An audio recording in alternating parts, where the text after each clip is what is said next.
Hello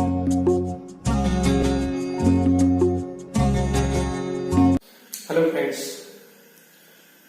आज आपण transport phenomenon मधील तिसरं म्हणजे ट्रान्सपोर्ट ऑफ मास, ज्याला आपण म्हणतो डिफ्युजन.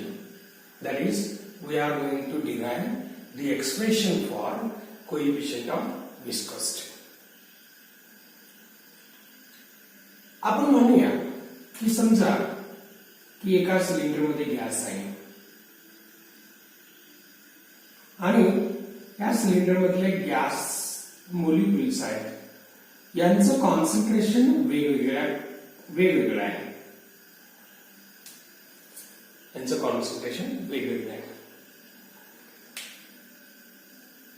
डिफ्युजन या शब्दाचा अर्थ आहे की हायर कॉन्सन्ट्रेशन, समजा इकडे जास्त मॉलिक्युल्स आहेत, हायर कॉन्सन्ट्रेशन आहे मॉलिक्युलचं, तर हे काही मॉलिक्युल्स इकडे डिफ्यूज होतील आणि त्याचबरोबर इकडचे काही मॉलिक्युल्स पण इकडे डिफ्यूज होतील.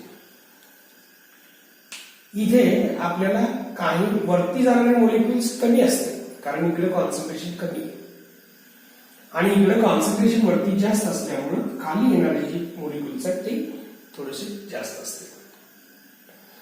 याचा अर्थ या गॅसमध्ये आपल्याला दी नंबर ऑफ मॉलिक्युल्सचं ग्रेडियंट मिळतं. गेल्या 2 लेक्चर्स मध्ये आपण ग्रेडियंट हा शब्द वापरलेला आहे. पहिल्या व्हिडिओमध्ये आपण मोमेंटमचा ग्रेडियंट आपण वापरला. दुसऱ्या व्हिडिओमध्ये आपण टेम्परेचर एनर्जीचा ग्रेडियंट वापरला. तर इथं कॉन्सन्ट्रेशन ग्रेडियंट आपण वापरणार आहे. म्हणजे जर समजा याला आपण म्हणूया dN/dz with respect to z axis, वरती आणि खाली आपण जर मानलं तर dN/dz gives rise to the concentration gradient. Concentration gradient याचा अर्थ गेल्या 2 व्हिडिओमध्ये पण मी सांगितलेलं आहे की काय आहे की याच्यासाठी हे समजून घेण्यासाठी आपल्याला की Z आणि Y हे एक प्लॅटफॉर्म आपण तयार करून घेऊया. ऍक्सिस 2 कन्सिडर करा, Z आणि Y, आणि Z च्या डायरेक्शन कॉन्सन्ट्रेशन व्हेरी होतं.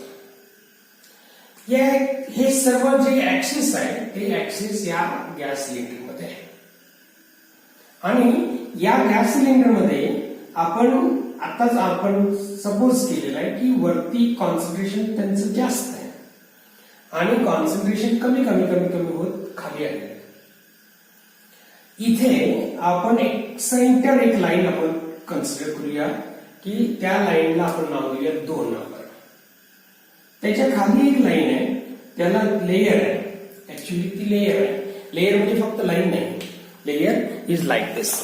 So layer is like this. So this is a layer where the number of that the molecules are there. We are going to suppose that number of molecules is n. Below this layer, the number of molecules go on decreasing, and above this layer, above this second layer, number of molecules go on increasing. That means in the upper side, the concentration of molecules is greater, and below this layer, the concentration is less. Already we have supposed that how the concentration varies. समजा आपण मी 1 centimetre न पुढे गेलो तर किती number of molecules वाढतील? समजा 10 molecules वाढले. 2 सेंटीमीटर न गेलो तर 20 नंबर ऑफ मॉलिक्युल्स वाढले. 3 सेंटीमीटर न गेलो तर 30 मॉलिक्युल्स वाढ झाली. तसं लॅम्बडा एवढं डिस्टन्स आपण जर गेलो तर किती नंबर ऑफ मॉलिक्युल्स वाढतील? Lambda into dN/dz. कारण इथं आपण मानलेलं आहे की 2 लेयर मध्ये आपण सपोज केलेलं आहे की डिस्टन्स आहे lambda. So what is lambda? Already we know that the lambda is mean free path. Lambda is mean free path. What is mean free path? That is distance between 2 collisions. असा पण suppose केला, याचा अर्थ काय होता की इथं असलेले मॉलिक्युल्स कोलाइड न होता इथपर्यंत येतील, इथे असलेले मॉलिक्युल्स कोलाइड न होता इकडे येतील. आता आपण विचार करूया की n number of molecules आहेत. Suppose there are n number of molecules per unit volume. एका युनिट व्हॉल्यूम मध्ये, म्हणजे total number of molecules n आहे. आपण ऑलरेडी या अगोदर सुद्धा ते मांडलेले, हेही या अगोदर मांडलेले. हे n नंबर ऑफ मॉलिक्युल्स म्हणजे काय की समजा क्यूब आपण इथे काढला, तर या युनिट क्यूब मध्ये किती नंबर ऑफ मॉलिक्युल्स आहेत? n number of molecules. मग ह्या n नंबर ऑफ मॉलिक्युल्स पैकी 3 ऍक्सिस आपण कन्सिडर केली होती याही अगोदर एक्सप्रेशन मध्ये, x, y आणि z. मग n नंबर ऑफ मॉलिक्युल्स आहेत, त्यापैकी x डायरेक्शन किती नंबर ऑफ मॉलिक्युल्स आहेत? तर n/3 आहे. y डायरेक्शन किती असतील? n/3 आहेत. z डायरेक्शन n/3 आहेत. ह्या तिन्हींची बेरीज केला तर तुम्हाला total n number of molecules आहेत. हे समजलं तुम्हाला? इथे आपण काय केलेलं आहे, समजा n नंबर ऑफ मॉलिक्युल्स म्हणजे आपण समजा 30 मॉलिक्युल्स मानले, तर 30 मॉलिक्युल पैकी 10 मॉलिक्युल्स आपण सपोज करूया x डायरेक्शन मूव्ह होतात, 10 मॉलिक्युल्स y डायरेक्शन मूव्ह होतात वरती आणि खाली, आणि 10 मॉलिक्युल्स z डायरेक्शन म्हणजे डिवाइड बाय आपण 3 केलं. तसं इथं n/3 molecules are moving in x direction, n/3 molecules are moving in along y direction, and n/3 molecules moving along z direction. So considering the number of molecules in positive and negative x-axis, positive and negative x-axis ला केला तर किती number of molecules होतील? n/6 n/6. हे का आलं हेही मी तुम्हाला सांगितलेलं आहे. 1/6 into n number of molecules, कारण या दोन्हीची बेरीज केला तर x डायरेक्शन n/3 आपल्याला होतं. हे ऑलरेडी आपण ही सपोज केलेलं आहे. आता कॉन्सन्ट्रेशन डिफ्युजन हे कशामुळे होईल, किती प्रमाणात होईल? That is the diffusion that is the transport of mass, transport of mass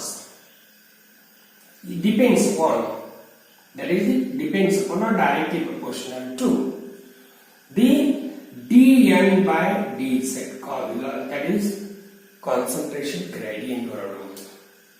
concentration gradient वर का अवलंबून आहे? कारण जर जास्त मॉलिक्युल्स इकडे असतील तर फास्ट खाली येतील, ट्रान्सपोर्टेशन त्याचं जास्त. कमी मॉलिक्युल्स, कॉन्सन्ट्रेशन डिफरन्स जो आहे तो कमी असेल तर स्लोली काय होतील? डिफ्युजन. सो ट्रान्सपोर्ट ऑफ मास म्हणजे मॉलिक्युल्स स्वतः खाली येणं, हे कशावर अवलंबून आहे? त्यांच्या कॉन्सन्ट्रेशनच्या ग्रेडियंटवर अवलंबून. So transport of mass is equal to like this. So similarly this transport of mass of molecules per unit volume किंवा per unit area per unit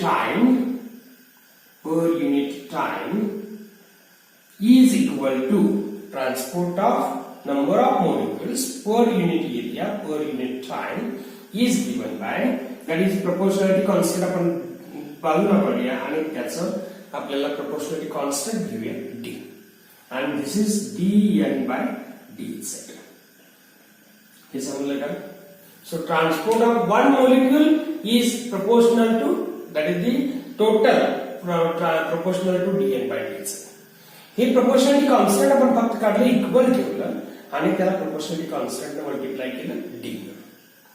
So now the transport of mass per unit area per unit time is given by d into dN by dz. आता आपण suppose करूया की इथं 3 layer consider केलेले होते, layer 1, layer 2, layer 3. यापैकी layer 1 कडे concentration कमी होत चाललंय. हे कसं डिनोट आपण केलंय n minus lambda times dN by dz. हे कसं आलं हेही आपल्याला माहित झालं. एन नंबर ऑफ मॉलिक्युल्स कुठे आहेत सेकंड लेयरला, इकडे वरती काय झालेलं आहे कॉन्सन्ट्रेशन वाढत गेलेलं आहे. So there is increase in concentration above this layer that gives n plus. Plus means increase. So plus lambda times dn by dx. If some molecules comes from this layer to this layer, downward direction असेल तर काय होईल? So now number of molecules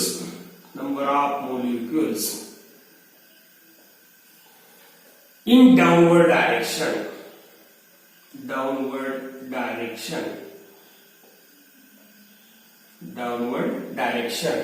per unit area per unit time is equal to, हे समजलं का बघा तुम्हाला की इथे आपण सपोज काय केलेलं आहे की number of molecules coming per unit area per unit time that gives rise to this value, and this depends upon n by 6 किंवा 1 by 6. इथे डिपेंड आपण 1 by 6 म्हणूया आणि आपण gradient आतमध्ये घेणार आहे. So if the velocity is average velocity is c bar, then it is given by n plus lambda times dn by dz. So this is equation number 2. हेही equation कसं आलेलं आहे, का आलेलं आहे याचं आपण डिस्कशन मागच्या व्हिडिओ मध्ये पण केलेलं आहे. So number of molecules coming from this higher level to lower level, that means here the concentration go on increase. कोणत्या डायरेक्शनला? फक्त झेड ऍक्सिसला. झेड ऍक्सिसला किती मॉलिक्युल्स आहेत? 1/6 मॉलिक्युल्स आहेत. त्यांची एव्हरेज वेलोसिटी किती आहे? सी बार आहे आणि हे प्लस होतं, याचा अर्थ कॉन्सन्ट्रेशन वाढायचं होतं. आता ज्यावेळी काही मॉलिक्युल्स खाली येतील त्यावेळी काही मॉलिक्युल्स लोअर डेन्सिटीचे सुद्धा वरती जातील. आपण सपोज करूया की काही मॉलिक्युल्स ऑलरेडी असत असतील की काही मॉलिक्युल्स वरती सुद्धा जातात, तर त्याच्यामुळे काय होईल? कॉन्सन्ट्रेशन इतकं कमी होईल, कारण खाली कॉन्सन्ट्रेशन कमी आहे, वरती कॉन्सन्ट्रेशन जास्त आहे. वरून खाली येताना कॉन्सन्ट्रेशन वाढत जाणार आहे, खालून येताना मात्र कॉन्सन्ट्रेशन कमी होणार आहे. तर number of molecules in upward direction, मी इथे शॉर्ट मध्ये लिहितो, in upward direction per unit area per unit time, हे सर्व इकडे आलं. फक्त डायरेक्ट डाऊनवर्डच्या ऐवजी आपण काय लिहिलं? अपवर्ड लिहिलं. तर काय होईल? 1/6 c bar into n minus lambda dn by dz. Equation number 3. हे सर्वांना समजलं का? इथं काही मॉलिक्युल्स खालून वर जात आहेत, याचा अर्थ इथे मायनस साइन आहे. हे इक्वेशनचं आहे तसं इथं ठेवला. 1/6 कारण प्रत्येक डायरेक्शनला 1/6 नंबर ऑफ मॉलिक्युल्स आहेत, त्यांची एव्हरेज वेलोसिटी सी आहे. आता काही मॉलिक्युल्स वरून खाली आले आहेत, काही मॉलिक्युल्स खालून वर चालले आहेत. याचा अर्थ net flow transport of mass किती असेल? So net transport of mass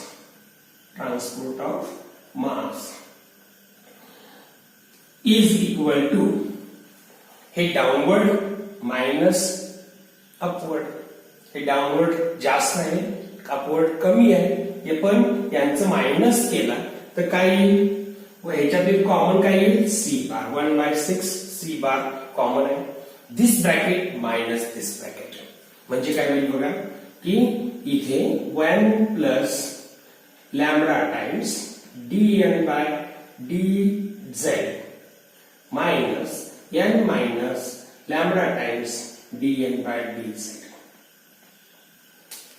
So if you expand this, gives rise to 1/6 c bar into n and इथं n आहे. So what this bracket becomes? n plus lambda dn by dz. हे minus आतमध्ये गेलं, minus n. हे minus minus काय होणार? Plus होईल. Lambda dn by dz.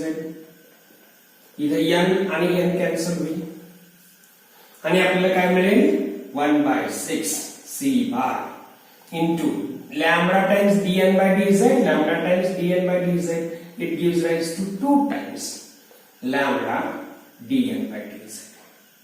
So 2 cancel इथे होईल, 3 बरोबर 6 बरोबर, it gives rise to 1 by 3 c bar lambda dn by dz. So equation number, that is the 4. What this is equation? It is net transport of mass. This is also transport of mass. Transport of mass. So this is the expression obtained by using these conditions. That transport of mass gives rise to 1 by 3 c bar is an average velocity lambda dn by dt, equation number 4. But already we have derived this equation by the equation from equation number 1. What we have derived? The transport of mass per unit area per unit time gives rise to dn by dz. Left hand side दोन्हींची same आहे, इथे पण transport of मास आहे, इथे पण transport of मास आहे. याचा अर्थ हे दोन्ही राइट साइड पण सेम पाहिजे. याचा अर्थ काय होईल? हे from equation 1 and 4, from equations 1 and 4 we write what d into dn by dz is equal to 1 by 3 c bar lambda dn by dz. इथे काय कॅन्सल होईल? dn by dz cancels with dn by dz. So d is equal to 1 by 3 c bar into lambda.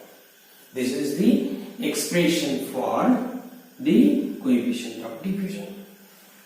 This is coefficient of diffusion. But if we study the motion of a molecules from one point to another point, then there are 3 types of transports. One, the transport of momentum. Transport of momentum. Second, transport of energy. Third, transport of mass. So momentum, energy and mass are the physical goods carried by a molecule which is act as a vehicle.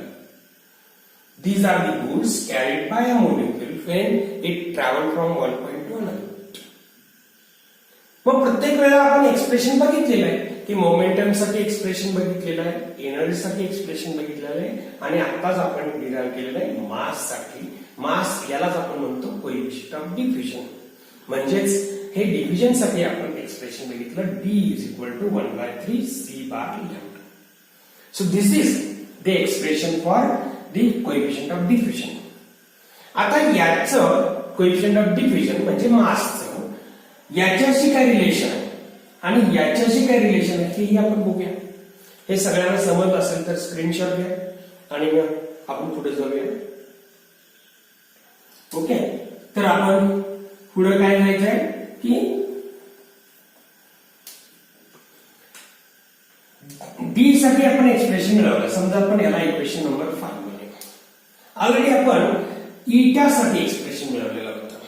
किती expression आहे? काय expression होतं? 1 by 3 m n c bar into lambda हे expression मिळवलेलं होतं. किंवा याला आपण म्हणूया 1 by 3 rho c bar into lambda.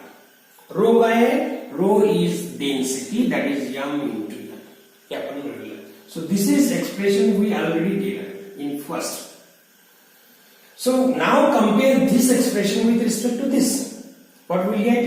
याच्याशी याचं कंपॅरिझन केलं आहे तेव्हा की 1 by 3 c bar lambda इथं आहेच, 1 by 3 c bar lambda इथं आहेच. याचा अर्थ eta can be written as from, याला आपण नाव देऊया 6 नंबर. So from equation 5 and 6 we can write eta is equal to 1 by 3 c bar lambda च्या ऐवजी मी d लिहितो, d into rho. So this is the expression between or relation between coefficient of diffusion and the coefficient of viscosity. So this is the relation. One more relation, that is we are derived the relation between mass and momentum. Mass is nothing but d and momentum is nothing but that is it. Now we can also correlate with respect to the transport of energy, that is coefficient of temperature or thermal diffusion. So already we know the relation that K is equal to, काय होतं K is equal to relation 1 by 3 m n c bar lambda into c. So K is equal to, हे आपण असं लिहू शकतो का बघा, K is equal to 1 by 3 rho c bar lambda into c, where rho is nothing but, already we have substituted that rho is equal to mn is nothing but density. So K is equal to, now K is equal to, याच्या ऐवजी आपण काय substitute करू शकतोय, that is capital D, already we have derived it. So this capital D into C is the relation between the coefficient of diffusion and coefficient of thermal conductivity. म्हणजे याचा अर्थ आपण काय बघितला बघा, परत एकदा थोडंसं रिवाइज करूया, आपण तीन एक्सप्रेशन्स एकमेकांमध्ये रिवाइज करूया. So there are three types of transports. So gas existing in a cylinder or anywhere, it consists large number of molecules.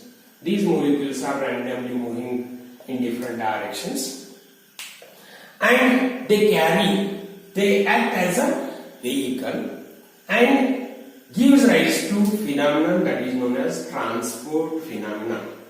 Transport phenomena. So when you are going to derive the transport phenomena, then there are three types of transports.